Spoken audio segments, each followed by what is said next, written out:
Bom dia, estou bastante feliz por estar participando deste evento, o Educom, que reúne tantos estudiosos dessa área tão importante que é a educação.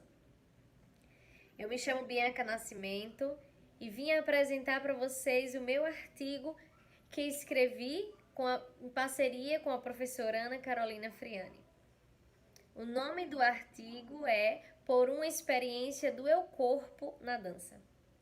As inquietações por esse estudo surgiu com reflexões que fui fazendo durante a minha experiência enquanto aluna e professora de dança, especialmente quando fui aluna do curso de licenciatura em dança da Universidade Federal de Sergipe, onde participei de um projeto de extensão e tive uma professora substituta de dança afro.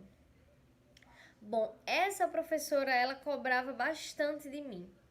Ela exigia que eu desenvolvesse um certo peso no quadril que eu não conseguia fazer da forma que ela exigia, mesmo que eu tentasse. E com o tempo, a minha relação com o meu próprio corpo foi piorando. Em vez de progredir, eu somente regredia. E fiquei refletindo então sobre os motivos pelos quais eu não conseguia dar peso ao meu quadril. Mas por que? Eu ficava me perguntando. É um movimento relativamente simples. E cheguei então às reflexões que estão discorridas aqui nesse texto, onde eu pontuo a importância dos professores de dança estarem atentos a uma noção de corpo que considera diferentes instâncias de acontecimentos.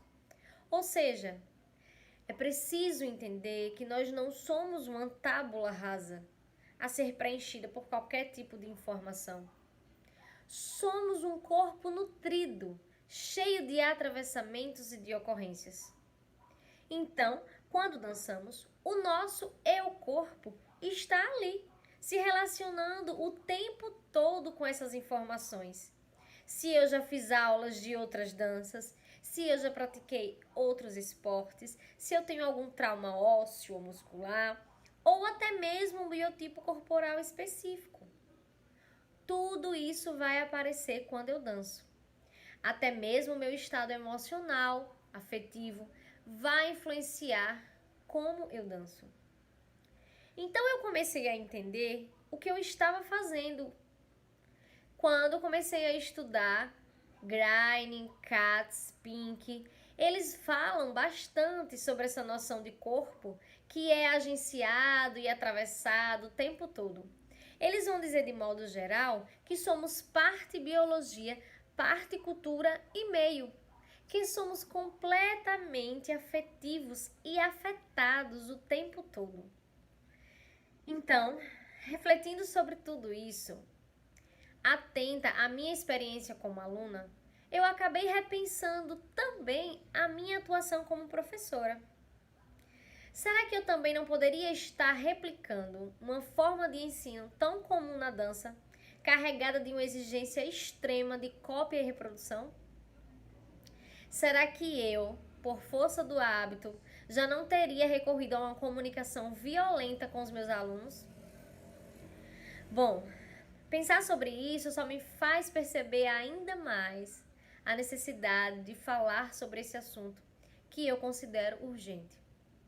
É necessário que nós, professores, que lidam diretamente com práticas corporais, repensemos nossas maneiras de ensinar, para que não saiamos por aí a replicar práticas de ensino arcaicas e violentas, que acabam atrapalhando o progresso dos nossos alunos.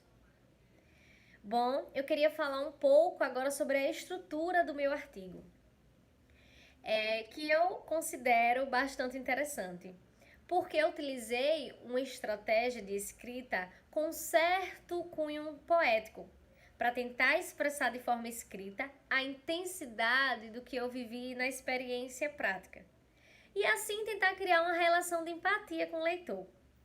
Também utilizei a primeira pessoa do tempo verbal para falar do lugar do corpo que existe e que tem voz, que nesse caso é a minha voz. Então, durante todo o texto, eu falo do lugar do que eu chamo do eu-corpo. evitando assim o uso de termos como meu corpo ou, por exemplo, eu tenho um corpo. Foi uma estratégia também para estimular ainda mais reflexões sobre essa noção de que somos um corpo e não de que possuímos um corpo, como se ele fosse uma casca vazia a ser preenchido por uma alma. Eu acredito que a gente começa a fazer esse exercício de policiar as nossas próprias falas quando começamos a escolher melhor os termos que utilizamos, encurtando assim o caminho para que o nosso comportamento com relação ao que está sendo dito também se transforme. E com isso, que a gente consiga diminuir cada vez a distância entre os nossos discursos e as nossas práticas.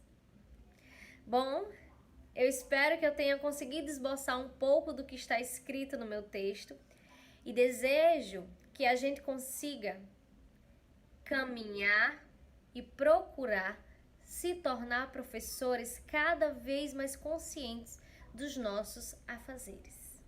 Obrigada a todos.